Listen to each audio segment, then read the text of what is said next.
the early Anglo-Saxon period, the migration of the Germanic peoples here across the North Sea, setting up the early Anglo-Saxon kingdoms, and the eventual development of England as a nation, the Norman conquest. We've got the dispute between the abbots and the archbishop over jurisdiction, which carried on for 300 years. We've got the dissolution, we've got the royal palace. If you're interested in history, what don't you like about this place? Hi, I'm Justine, the nerdy half of the Breakaway Bravehearts, and today Daryl and I can't find anything not to like about St Augustine's Abbey in Canterbury, England. We love history, so we knew we'd come to the right spot when we found out just how important this site was to the development of Britain. But what we didn't expect was the added bonus of royal and religious graves and gossip, courtesy of our extremely knowledgeable guide, Steve. So what we're seeing here is burials. So this was an existing burial site when Augustine's party arrived here. And it had been a burial site since at least the Roman period. It was here, the cemetery gate. Now, as the name suggests, it's the entrance into the cemetery. And the cemetery went all the way up here. And you can imagine over the years, it had been in existence from the Roman period, and it went up to 1538. So there's probably in excess of 10,000 people buried here. Absolutely. If there's anywhere in Canterbury that's haunted, this is it. We all go home before it gets dark, so we've not actually seen anything. But of course we've got the skeleton in the visitor centre there. She might come out at night and do a little bit of a dance. For those of you new to our channel, our videos are split in two halves. First, Steve is going to give you a rundown of the site itself, its history, significance, and some of his favourite stories. Then, in the second half, I'll talk you through our social tourism review. So feel free to use the chapter markers or stick with me to the end for the full review. If you're interested in social tourism, don't forget to hit subscribe and hit the notification bell so you can get more of our social tourism reviews. First, let's get to know the Abbey better. Steve's been volunteering at the Abbey post-COVID, and his ability to grasp the huge scope of events that happened here helped us get a true appreciation for a piece of land that has been important to the people of Canterbury since before recorded history. This was the preeminent religious house in Canterbury before the Norman conquest. The range of history. If you go to the cathedral, you obviously see a fantastic cathedral, but the guides will only talk to you pretty much about the post-Norman conquest period. They don't really know very much about what went on in the Anglo-Saxon period over there. Whereas here, it was all much better documented.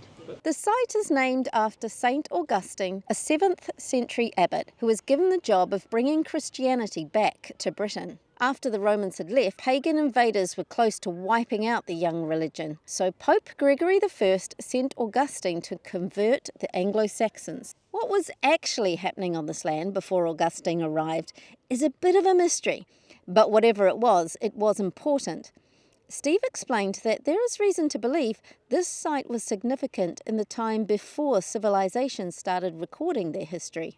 Now, when Augustine's party arrived, so they'd have walked up and down here without necessarily making any plans for this site. But I think this site particularly would have been of special spiritual significance. They had that mound in the corner. Now that mound, it could have been as late as Roman, could have been as early, well, I don't know, Neolithic. That might be a stretch, I don't know. But it's never been properly excavated, so we don't know exactly what the history of that is. That would have been a mystery.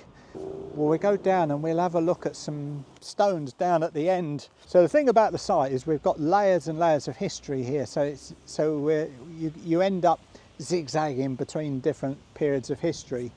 So we got this stone and we got this stone here, standing randomly at the east end of the nave of the church. They were discovered in 1926 when an excavation of the nave was taking place. So it's about 9.5 foot tall. It is a sarsen stone. We've got this reddish brown staining, well, particularly down this east facing front. And this has been interpreted as being oxidation from an iron cross in the top. Ah, okay. And in the top there is a indentation where an iron cross would have stood. So then the speculation is, where was this when Augustine's party arrived? We've got well, what we like to call a burial mound. If that was a burial mound, then might there have been some form of stone monument, not Stonehenge, no. but on a much smaller scale. You know, there was stuff going on in Kent in those sort of late Neolithic, maybe early Bronze Age, that period. So we just don't know. But I mean, this could equally have been the Romans. I don't, you know, no one, I don't know how you would tell. I'd like someone to come and look at the workings of this and assess what tools were used, and which would give some kind of indication what date we're looking at. It is a mystery, and of course these would have been interpreted as pagan, no doubt, by Augustine, and putting an iron cross in the top would have Christianised it. There are some people who have even speculated that St. Augustine may have preached from in front of this stone. How wonderful would that be? That's fantastic. He certainly would have touched it. Wow. And we're allowed to touch it too? Yeah. That was one of the really special things we loved about this site. The fact that we could touch the stones and walk over the ground where history was shaped and reshaped. Now, there was also a story, and the story wasn't told till about 800 years afterwards, so a lot of historians poo-poo it. But the story that King Ethelbert had a pagan, not a temple as such, but a place where he would carry out his Germanic religious practices. Now, that may all be baloney. We don't know. What we do know is that Augustine took his mission to Christianise England very seriously. The early years of Augustine's mission are a little bit sketchy. He travelled down to the West Country on 2 occasions to meet the leaders of the British Church. He wanted to bring them under the umbrella of the Roman Church. I don't think they liked the man. Bede suggests that he was a bit aloof and arrogant. When they came to meet him, he refused to stand up. He expected them to come and kiss the ring. So I just don't think they liked the man. That was the one part of the mission which didn't succeed. But bringing Christianity to Kent, 598, Augustine was telling Gregory that he'd baptised 10,000 people already. Yeah, right. It might be a bit of a stretch, but things generally must have been going quite well. The first cathedral was completed about 602. By 604, he's established a new bishopric at Rochester and another one in London. The mission was going very well, and he was only alive for about 7 or 8 years after arriving here. Whether he was arrogant or not, you know, he was a great man. He achieved so much. In fact, for 2 centuries after its founding, St. Augustine's was the only important religious house in the Kingdom of Kent. It was also a very important centre for education.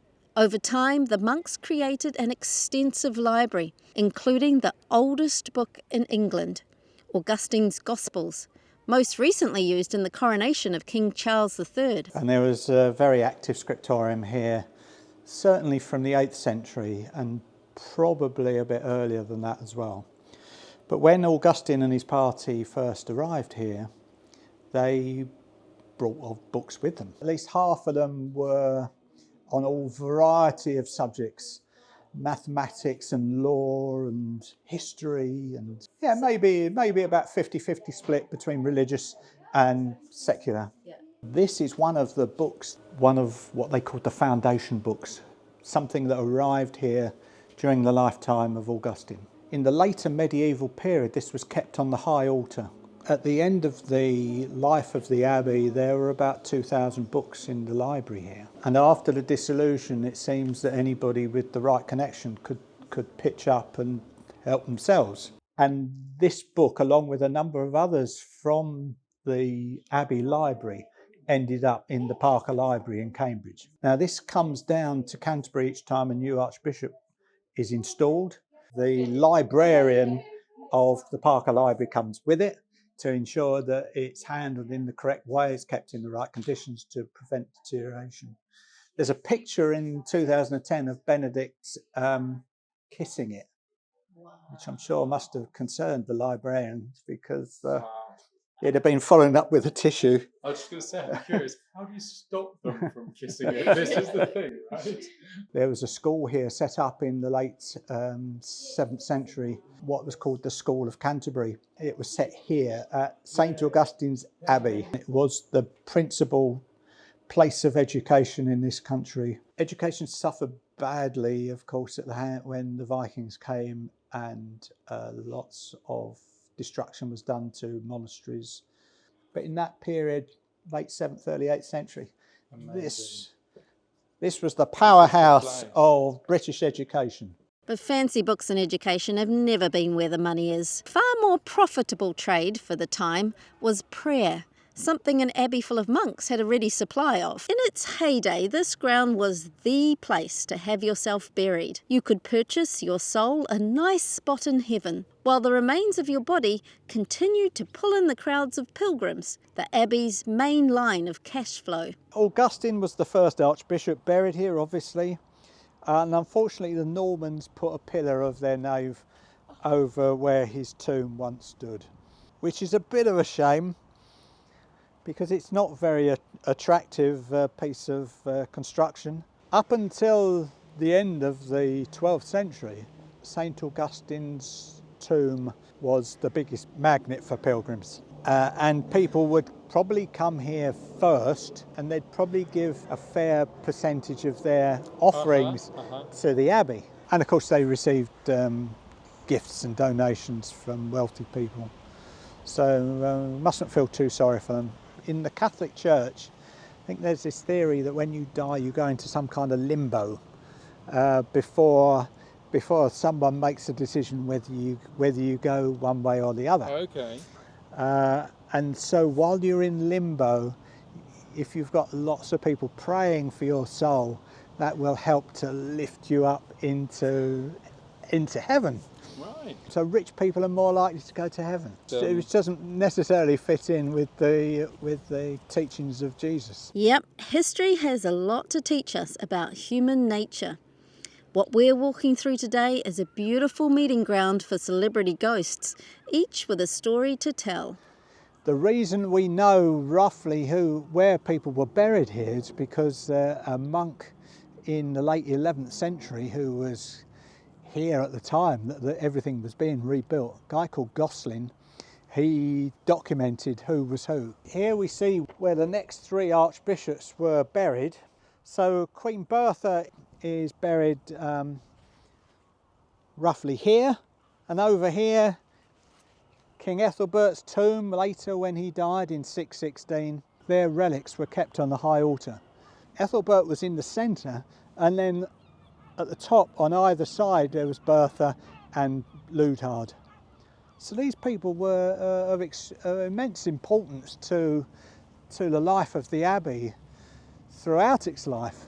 This has never been excavated. Why it can't be done now, I don't know. I mean, in the Anglo-Saxon world at the time, he was number one. You know, he's a big deal. And yet we don't know what his grave looked like. Oh, I'd love to see this dug to see. Just to know.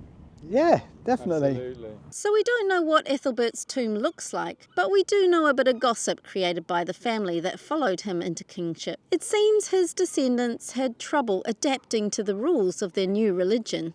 The other people that were being buried here in those early years of the monastery were the kings of Kent. So we've got Ethelbert buried there. And here we've got his son, Eadbald. So Eadbald took over the kingdom of Kent in 616 when Ethelbert died. Now his mother was a practicing Christian, and his father, although he had been a pagan, had converted to Christianity. And yet it seems that Eadbald, there's some doubt as to whether he was a practicing Christian or not. But after Bertha's death, King Ethelbert had married for a second time, and he married a much younger woman. And when Ethelbert died, it seemed that Eadbald had taken a great shine to his stepmother, and he wanted to marry her. Well, of course, this caused all kinds of problems. Poor old Lawrence was the guy who had to go to the king and say, well, actually, old boy, that's not allowed in the current church laws. And he gave a two-word answer, I think. And there was a pagan backlash. So Mellitus, who was the Bishop of London, got thrown out. Him and Justus fled across to the other side of the channel, to Francia. This was, the whole Gregorian, Augustinian mission on the point of collapse. Yeah. But it seems that the Franks turned it around. Franks had overlordship over Kent, and they sent over a new queen for him, a Frankish princess called Emma. So Eadbald, was brought back into line, and he paid for the second church to be built here, I think partly as sort of penance for his naughtiness. Luckily for him, he was rich enough to be naughty and still buy his way back into favour. One of his successors didn't have quite so much luck. This guy, Mull, he was king for about a year, and then there was an uprising in Kent. Obviously, people of Kent didn't want this guy. He was surrounded in a house with 12 of his followers, and they set the house on fire. Wow. Burnt it down. All these others are inhumations, so this was, the whole body was buried. Okay. Whereas him, would have been cinders. It was a shovel full of ashes in a cremation urn. Wow. It came ready cremated. And whose ashes they were, there were 12 of them. Over the centuries, a continuous royal and religious body count kept filling up the Abbey purse, with pilgrims streaming in to pay homage and to pay cash. Rumour has it the cathedral was not impressed and wanted more of the money to flow their way. So they secured the next death for themselves. And when the 11th archbishop died, the monks who went to prepare his body got a bit of a shock. He buried him in their cathedral. So there was great upset and protests to the Pope and to the King and all the rest of it. But 4 years later, they did it again. The 12th Archbishop died. They went over with an armed retinue, determined to bring this body back come hell or high water. But he'd already been buried. The abbot here at that time was a guy called Lambert, who made a great fuss about it, was sending off letters to the Pope, and they were a bit worried that the Pope was going to side with him and break their new tradition and decree that archbishops were to be buried here again. Right. And so they offered Lambert the job of archbishop, and it's an offer he couldn't refuse. Absolutely. But he decreed that he wanted to be buried here. He was the 13th Archbishop, but he was the 11th to be buried here. And the final one. So they couldn't count on the bones of archbishops to fill their grounds or their wallets, but there was still plenty of room left for wealthy celebrities to buy themselves a nice plot to rest in, because by that time the Abbey was as grand as Augustine could have imagined it. It had survived invading Danes and Vikings, but things were about to change dramatically. The Normans were on their way, and they immediately saw the potential of the site and decided to make it their own. Those first two Norman abbots were not popular, to put it mildly. The Anglo-Saxon monks, they had a tradition of choosing their own abbots from within their own community. Whereas here they were getting a Norman parachuted in who had been consecrated over at the cathedral. They didn't like Scotland because he was a Lanfranc yes man. But when he died in 1087, then if the monks had hoped that they could go back to choosing their own, well, they were wrong, because it was another Norman parachuted in, a man called Guido or Guido. It was all wrong. And there was a big uprising. There was rioting in Canterbury. They wanted to kill him. Serious business. Of course, it was all brutally suppressed. The townspeople of Canterbury who had been found to be part of the rioting were blinded. So it was all, That's not very nice. Serious business, yeah. I guess the townspeople learned their lesson, and the Normans got their way, because from 1250 onwards, the Abbey saw massive growth, in what has been called a time of lavish expenditure on new buildings, royal visits and banquets with thousands of guests. The visitor centre at the Abbey has a wonderful virtual reality display of the buildings and their development over time. Where did the money come from for this development? You guessed it, the continued sale of prayers and comfy coffins for rich people. So Juliana de Leybourne, born around 1302, and by the time she was still an infant, her grandfather, her father, and one of her uncles had died, and the other uncle was outlawed, and she inherited the family money. She attended the court of Edward II, so she was mixing in the top echelons of society at a very early age. She was married 3 times. They all died. She had her own family fortune. She had money from all of these marriages. So she had this vast array of estates and manors and money. She actually had to give a lot of her wealth to the king. She must have been beholden to him in some way, because she wouldn't have done it voluntarily, I wouldn't have imagined. But she paid for this side chapel to be built. I think the date there is 1362, obviously with the intention that she was going to be buried here when she died, and the monks would say prayers for her to raise her soul up into the kingdom of heaven. However, the Abbey started getting itself into large debt through all the expenses, plus the huge levies they had to pay back to the papacy back in the Vatican. While the extravagant spending in the building was costly, it did keep bringing in the celebrities, with royals deciding that they didn't have to wait to die to have their own place in the Abbey. The site became the Airbnb of its day for royals needing a stopover between England and France. The bits of the Abbey that survive, we've got 2 turrets of the main gateway. That was the posh entrance into the monastery, completed round and about 1305, and it led into the Great Court. That was for lords, ladies, kings and queens only. Invite only, you couldn't just rock up and knock on the door and be allowed in there. There's a lot of kings of England who have stayed here. Henry III came here in the very beginning of January 1245. He already had a son, Prince Edward, who would become Edward I. So he had his heir, and then he'd had 2 more children, but they were girls. And he desperately wanted another boy. And so while he was in Canterbury with his wife, he had 1,000 candles lit here in the presbytery of the church. Oh, wow. To try and engineer the sex of his next child. So when he finished his stay in Canterbury, he went back to London, and I think the 16th of January, Queen Eleanor gave birth to a boy, of course. There you go. See, all those candles, they work. So the kings of England have come through that gate since 1305, Edward II, Edward III, Richard II. We don't know about Henry IV, but certainly Henry V stayed here. Henry V stayed here on his way back from Agincourt. His son, Henry VI, as a 10-year-old boy, had been to get crowned King of France at Notre Dame in December 1531. And on his way back the next month with his mother, Catherine of Valois, they stayed here. Edward IV definitely stayed here. With Elizabeth Woodville, the White Queen, and Princess Elizabeth.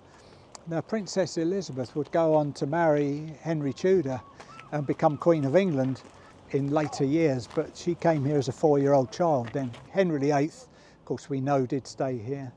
Then Anna Cleves has been through that gate, Elizabeth I. Quite amazing. Now, Charles I. Now, here's a story for you. Charles I married Princess Henrietta Maria at Notre Dame Cathedral in Paris. Now, the thing about that was that it was a Catholic ceremony, and of course Charles was here, king of a Protestant kingdom, so he couldn't be seen to participate in a Catholic ceremony. So he had a proxy stand in for him at his wedding. He didn't go to Paris. So he was married in his absence. A month later, Henrietta came over to England. Charles had rushed down to the coast to meet her very excitedly. However, She had had a very rough crossing and had been violently sick, and she wanted to spend the first night alone. So separate rooms at Dover Castle. The next day they travelled up to Canterbury by coach, and they stayed. Now where we can see that gatehouse, you can see at the high level there's a window at the back there. That is a room called the King's Bedchamber. Charles and Henrietta Maria consummated their marriage in that bedroom. Oh, we assume they did. The official propaganda was that there was a wedding ceremony. It wasn't any marriage here. So Charles had refused to take part in a Catholic ceremony. Henrietta Maria refused to take part in a Protestant ceremony, and she was never crowned Queen of England because that would have been a Protestant ceremony at Westminster Abbey. She refused. So when Charles I had his coronation, she was peeking around a curtain from the back. She was down the back. But apparently in their first year together, they didn't get on very well at all. Because we know from later on that he was a very stubborn man. She sounds pretty stubborn herself.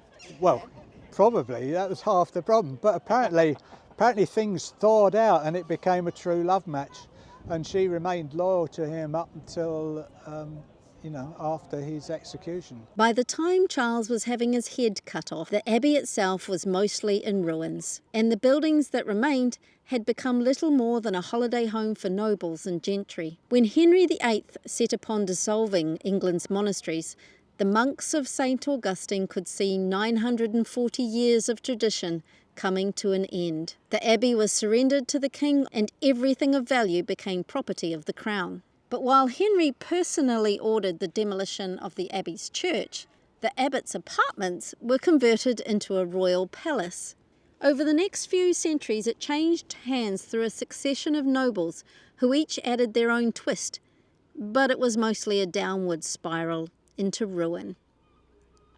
By the late 18th, early 19th century, the grounds were being used for cockfighting, an inn had been built, there was a poorhouse on the medieval cemetery, and even a jail. Finally, in 1844, a saviour came along. In 1844, the site was bought by a very wealthy young man called Alexander Beresford Hope. So the first intention was obviously to train missionaries. The second intention, though, was to excavate the site. So Beresford Hope realised the historical significance of the Abbey, and he wanted it excavated, he wanted it exposed so that it could be recorded, and so that people could come here and visit it and enjoy it. There's about 40 separate archaeological digs. Imagine the amount of dirt they had to shift. Absolutely. If all this is buried. Absolutely. Yeah. So it took them a while. In 1989, UNESCO declared St. Augustine's Abbey a World Heritage Site in recognition of their importance to the history of Christianity in England, which leads me nicely into our social tourism review.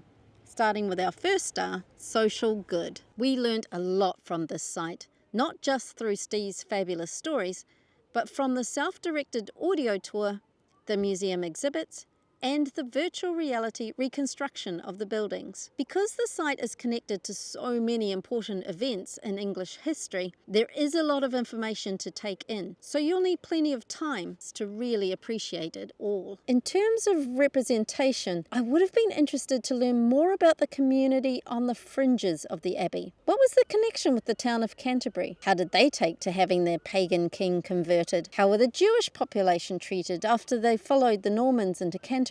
Was there any role for women in the Abbey? There really are a lot of stories to tell here. The guides are all volunteers from the community, each with their own wealth of knowledge. Well, I've always been interested in history.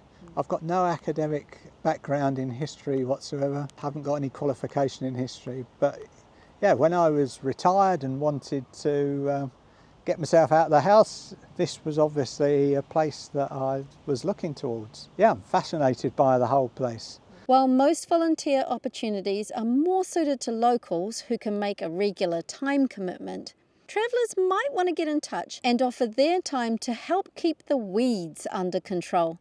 I've popped a link in the description to their volunteer opportunities. As a charitable organisation, English Heritage relies on its visitors to keep up the maintenance of over 400 historical sites across the UK. Daryl and I discovered English Heritage early on in our trip to the United Kingdom and absolutely recommend a membership. It will not only introduce you to some wonderful sites, you'll also save yourself a lot of money while supporting the important work of the Trust and its volunteers. English Heritage now are purely a charity. They get no government funding at all, as far as I'm aware. So all their income is from people paying to visit, to buy memberships, from buying merchandise. And if something goes wrong here and needs to be repaired, so that walkway across, the last one was rotten and had spent 2 years more or less out of action. So without that, it meant that people had to sort of detour all around to get up to the top end of the site. So it was a great inconvenience, but they just didn't have the money to make it a top priority. Steve enjoys being able to host visitors as they roam the grounds and touch the history for themselves. So he wishes there was money to invest in ways to preserve the buildings while still allowing people to interact with the site. Well, I don't mind people. It's not people coming in and touching it that's causing the problem. It's the weather. If you have frosts after a wet period, then that always causes a lot of damage. I'd like to see English Heritage spend some money preserving parts of the site where the stonework desperately needs to be repaired. That's been like that for the last 3 years. You got 3 or 4 nights with severe frosts and bits of masonry started falling off the top of that. We had to cordon that area off.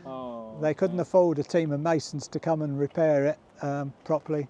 So so it's surrounded by a hairnet. Financial stability is a current priority for the Trust. They are also currently investing in recruitment and development for their employees and are trying to increase diversity in their recruitment. And they think carefully about their supply chain too, taking a zero tolerance policy towards any form of modern slavery or coerced labour. While English Heritage also tries to accommodate for visitor access needs, Augustine's Abbey does present some limitations. It is a bit awkward. I mean, essentially it's a field with lots of ups and downs and lumps and bumps, and people in a wheelchair can't get down there, and they can't get down here. Now, in the ideal world, English Heritage would build a lift, but given all the financial challenges that they face, I can't see that's going to happen. So the one thing that has been of benefit is putting that bridge back there. I mean, you can come here and look down into the crypt, but you can't actually go down in it if you're in a wheelchair.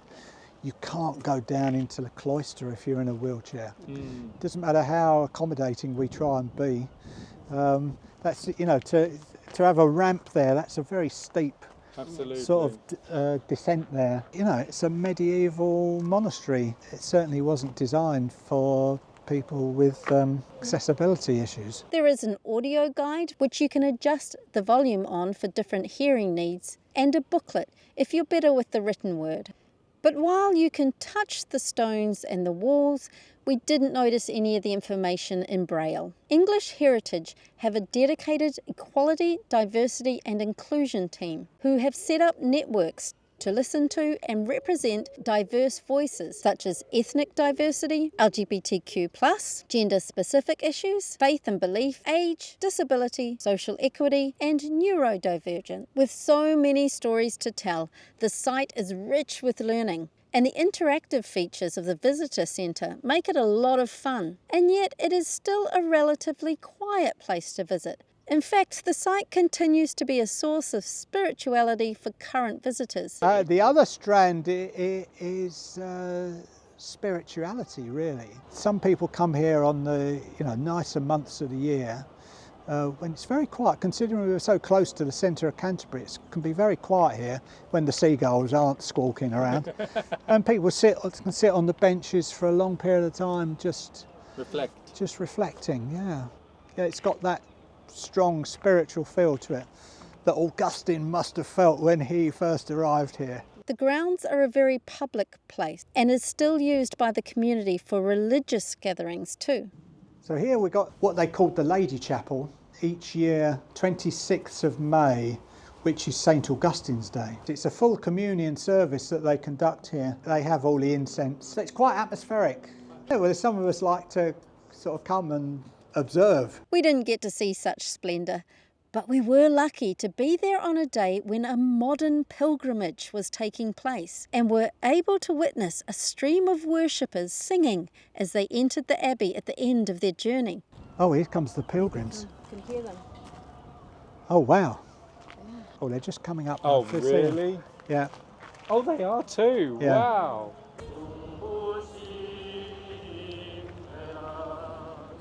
Sadly, not all visitors hold quite the same respect for the site, and Steve admits that balancing the public nature of the space with the need for the preservation of history does hold its frustrations. My biggest challenges are with the people who are allowed access to here out of hours. So another part of the duties of a volunteer is to pick up dog poo. Oh, no. Well, it should be treated as a privilege that they're allowed to come in without paying anything to a UNESCO World Heritage Site. But other than that, I don't find there are any sort of huge challenges here. Fair enough.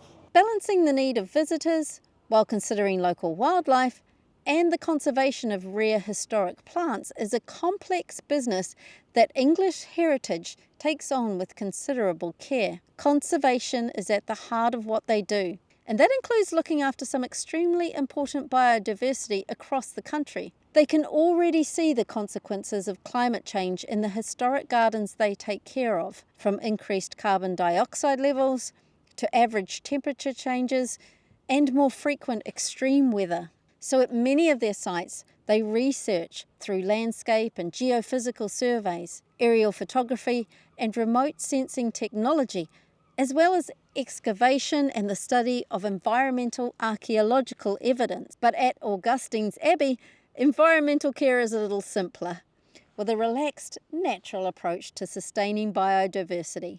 Well, as far as the environment goes, there's an awful lot of grass here, and some of it is left to grow long. That's to accommodate our six-legged friends. Late spring we get swallows here. You get these fantastic flying displays sort of during the morning and then in the evening. I mean, we don't use any weed killer here. It seems those that have used the Abbey over centuries have always had a bit of a sustainable approach, as can be witnessed in the walls. This is a very interesting wall because what we see at the top here is Tudor brick. Okay. So this has been repaired as part of the Royal Palace. Oh, I see. So, and the windows have been filled up. Yeah. And they've been filled up with limestone, and limestone would have just been taken from other places on the Abbey. Once they were demolishing the church, they would have had plenty endless of limestone. amounts of material. Right. And apart from that, the doors are filled in. They're using anything. They're using Roman brick tile. They're using flint. So whatever they could get their hands on. Well, this is the original 11th century. Yeah. Right. Wow. Limestone, which probably came from Normandy. And in that wall at the far end, which is dated to 1542. Okay. So after some of the church structure had been demolished, Yeah. you see Roman brick tile in there. Okay. So it's been reused for the third time. Oh, wow. It really is incredible to think about the people that have walked these grounds, touched these walls, the ups and downs, riots and religion, royal burials and royal conceptions. I really loved hearing the stories of all the people that have been here, and I'm very grateful to Steve and the fellow volunteers that help visitors get a true appreciation of this important site. I hope you get a chance to visit soon, and do think about that English Heritage membership. They've allowed us to record at more of their sites, so next we're heading down to Cornwall, where I'm going to learn how to pronounce the names of these castles. So don't forget to subscribe and hit the notifications bell so you can join us there. In the meantime, happy travels everyone!